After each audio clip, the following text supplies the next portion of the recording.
Eu tenho uma trajetória de 60 anos de profissão, jornalista, comecei muito cedo. Meu nome é Sérgio Barbalho e só de futebol eu tenho de cobertura, assim, eu diria que mais do que 40 anos.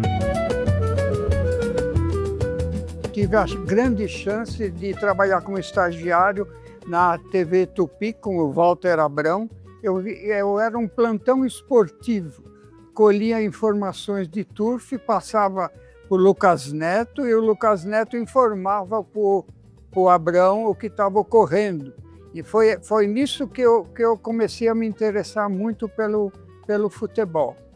E aí é que eu tive a chance de continuar, porque logo em seguida eu já fui trabalhar num jornal que fui convidado, um jornal chamado O Esporte, que era concorrente da Gazeta Esportiva. A minha primeira chance de seleção brasileira e Copa do Mundo foi em 1966. Eu fiz toda a cobertura dos treinamentos da seleção e já estava praticamente acertado que eu iria fazer a cobertura na Inglaterra. Enquanto isso, a própria seleção não esteve bem, porque o Fiola e a comissão técnica chamaram 47 jogadores, ou seja, era impossível fazer treinamento para todos. Tinha 4 equipes, a amarela, a verde, a azul, a branca. Eu até estava conversando com o Dino Sani, um dos jogadores convocados, e ele falando para mim: não vai dar certo, Sérgio, não vai dar certo, porque é muita gente, está desorganizado.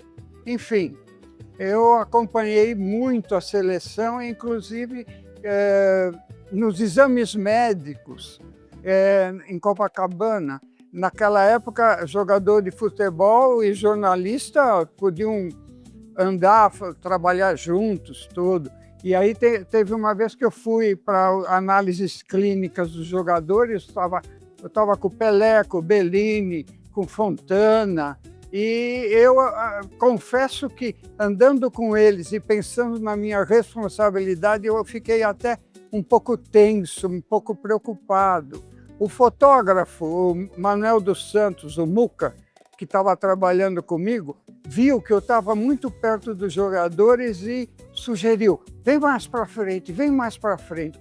E eu fui um pouquinho mais para frente e ele tirou uma foto que, para mim, ficou histórica, foi fantástica. Agora, a seleção não foi bem na Inglaterra, o Pelé foi caçado no jogo contra Portugal, o Brasil não jogou bem e foi eliminado da Copa.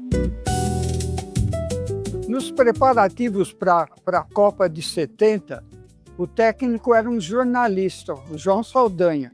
Porém, ele acabou perdendo a posição em função do Zagallo, que era campeão já de 2 Copas do Mundo e foi escolhido, eleito para tocar a seleção brasileira. Ele fez convocação dos maiores jogadores do país e havia um grande entendimento entre o técnico, ex-jogador e os próprios jogadores. Não houve uma preocupação de posição. O Rivelino, por exemplo, virou ponta esquerda, extrema esquerda. O Jairzinho, que era atacante, foi para a ponta direita. O Tostão foi mais à frente. O Pelé ficou na posição dele. E esses principais jogadores tiveram reuniões com o Zagallo e deram sugestões. Esse time não foi o time do Zagallo, foi o time de todos os jogadores, e com isso a seleção foi, na minha visão, a melhor seleção de todas as Copas que eu acompanhei. E foi realmente fantástico. O Brasil foi campeão, tricampeão. E eu estava no Diário Popular, um jornal não ligado a futebol especificamente, Porém, como o Brasil estava indo muito bem com a seleção na Copa, a direção do jornal resolveu fazer uma edição extra, algo assim inédito naquele jornal. Uma edição extra de 8 páginas que seria editada e indo para as bancas logo em seguida ao jogo final. Eu trabalhei nessa edição junto com outros 2 profissionais de imprensa, fomos montando a sequência e aí ficou para mim o jogo final. Eu vendo a televisão e escrevendo. E ao meu lado 2 auxiliares. Os auxiliares me ajudavam. Quando eu terminava uma lauda, uma página, eu dava para eles já levavam para a oficina, para que isso fosse impresso na época das oficinas. Quando acabou o jogo, eu acabei a matéria. E antes disso, eu já tinha também bolado o título. Ou seja, eu mandei tudo e acabei, e já desci para as oficinas para acompanhar o trabalho deles lá, né? Preocupado que... Ou seja, ficou pronto. Eu peguei a primeira edição, o primeiro número, pus debaixo do braço e fui embora, peguei meu carro e fui para casa. No caminho, comemoração de todo mundo, aquela festa gigantesca nas ruas, e eu com a edição extra, a única que o Diário Popular teve, e uma que eu fiz, algo assim que para mim também foi algo muito interessante em termos de profissão. Na Copa de 74, na Alemanha, houve algo que começou terrivelmente errado. O Brasil jogando num domingo com 36 graus no Maracanã, para se despedir, para se encerrar o treinamento antes de ir para a Alemanha, onde ficaria muito tempo, porque anteriormente o espaço em que a seleção ia para a Copa era muito amplo. O que ocorreu? Enquanto isso estava acontecendo no Maracanã, 36 graus, eu e meu companheiro Flávio Adalto, da Folha de São Paulo, já estávamos chegando na Alemanha, na Floresta Negra. E aí nós nos deparamos com neve no caminho inteiro e até no local, no hotel da concentração, onde fomos atendidos pelo gerente, e ele falou que a neve demorou um pouco mais e, infelizmente, não tem jeito, é temperatura.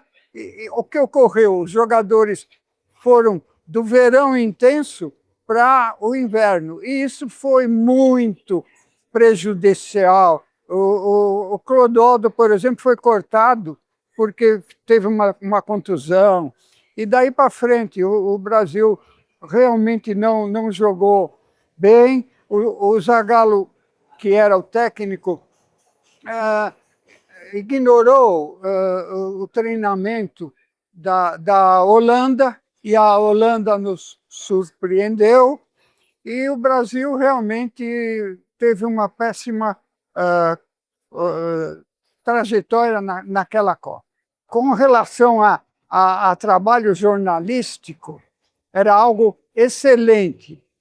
Por quê? Porque nós tínhamos ampla liberdade para falar com todos os jogadores, a ponto de que, no último treino antes da estreia do Brasil na Copa, Flávio Adalto e eu combinamos que íamos ouvir todos os jogadores sobre a estreia para fazer 2 páginas na Folha de São Paulo, onde trabalhávamos.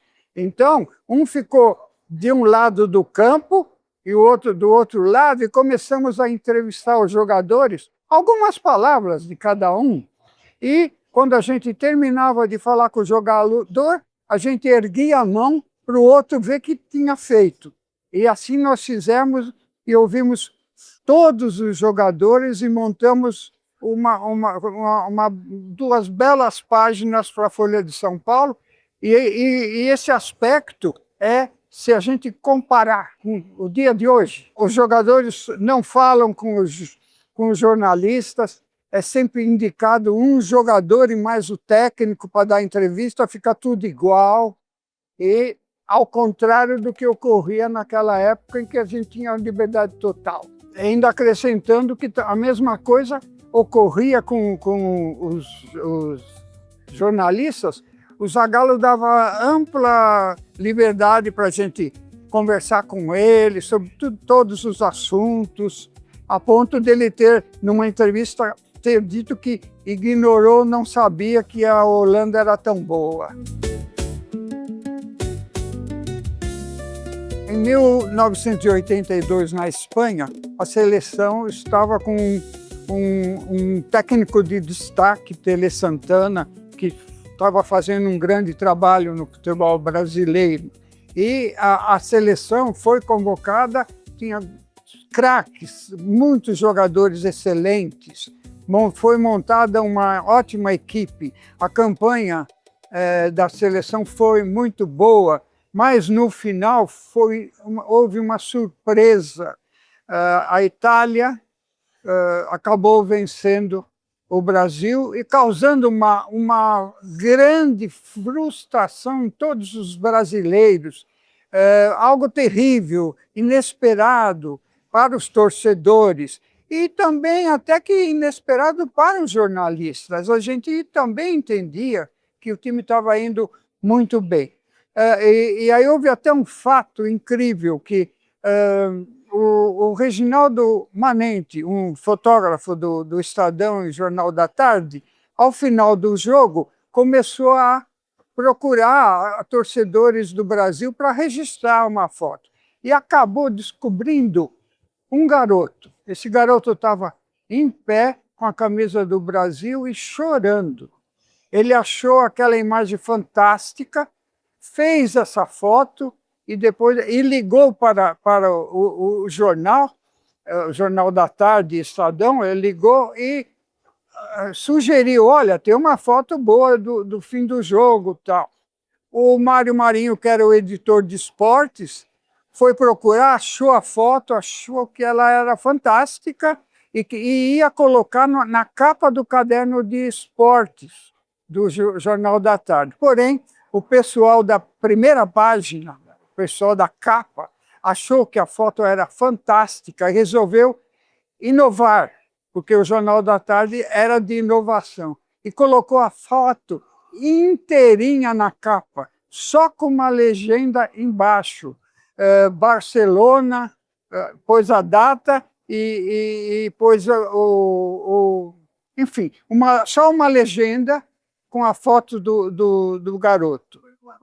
O que ocorreu? Essa foto foi tão importante, a capa foi tão importante, que o Reginaldo Manenti ganhou o Prêmio ESSO. E quando eu falo que foi uma surpresa até para os jornalistas, eu estava coordenando as transmissões da Jovem Pan e também fiquei muito surpreso naquela hora. Foi difícil eu até sentei depois do fim do jogo para respirar e para continuar a trabalhar. A Copa de 86 no México foi a minha última com presença. Ou eu ia para a Copa ou eu fazia a retaguarda. Na Copa do México eu participei já pela Rádio Bandeirantes e com uma grande vantagem para nós jornalistas, o fax. O fax nos facilitou a mandar material para o Brasil, ao contrário das Copas anteriores, quando tínhamos dificuldades com a transmissão, a ponto de uma vez na Alemanha eu dormir com barulho do teletipo ao lado da minha cama. Mas voltando ao México, era uma grande equipe com Tele, com Zico, com Falcão, e o time foi muito bem, mas infelizmente o Zico perdeu um pênalti. E com isso o Brasil perdeu a chance de ser campeão. A Argentina, ao contrário, foi em frente, com aquele detalhe incrível, né? que o Maradona fez um gol de mão. La mano de Dios, ele falou. E com isso a Argentina foi campeã. Um detalhe também que foi quando acabou a Copa, eu ia embora e fui pegar um táxi para me levar para o aeroporto. E o motorista de táxi era argentino. Então eu tive que aguentá-lo.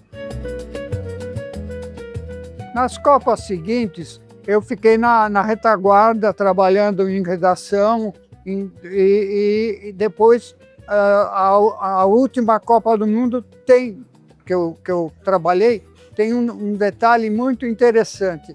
Era a Copa Japão-Coreia em 2002, e eu fui contratado pelo Estadão e Jornal da Tarde para trabalhar ao vivo no portal do Estadão. O que ocorria? Os jogos eram de madrugada, então eu entrava na redação às 10 da noite e saía do trabalho às 6 da manhã. Então, para mim, foi interessante, porque foi a Copa do Penta, com o Ronaldo deitando e rolando, dando show, porém, trabalhar durante a noite é muito difícil.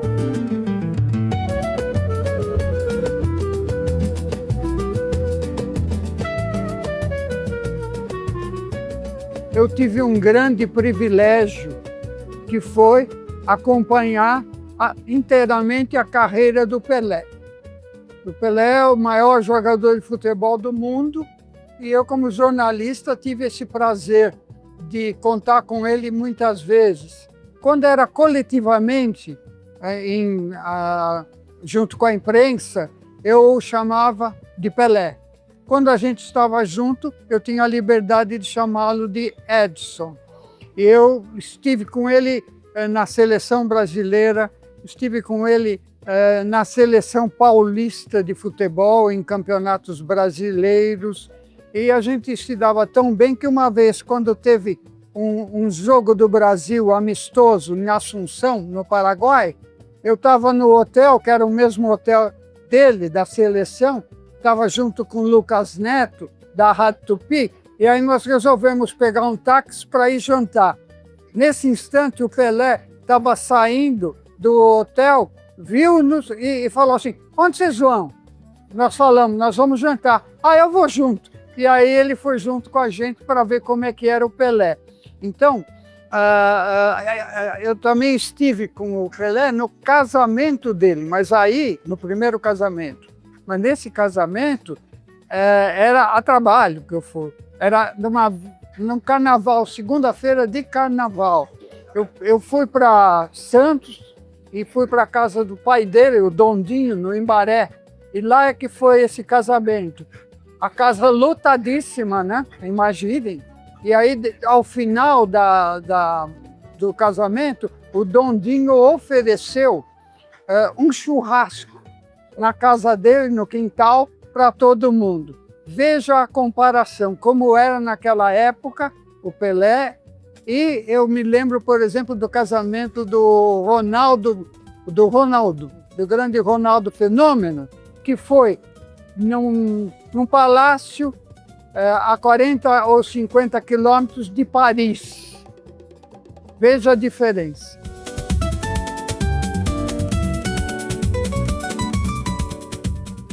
Copa de 70, final.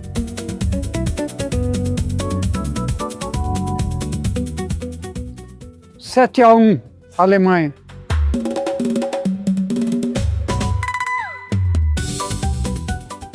Parque dos Príncipes, em Paris.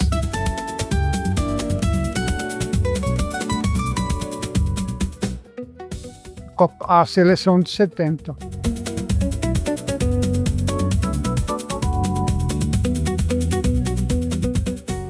César Maluco do Palmeiras.